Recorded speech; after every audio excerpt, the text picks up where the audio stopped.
chipotle ko guys. Medyo makapal siya guys.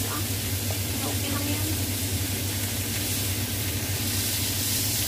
Tapos, chicory. Alam niyo naman, basta may steak. Masarap kasi ipapartner ang chicory sa steak. Malinam-nam naman na miss na medyo bitter.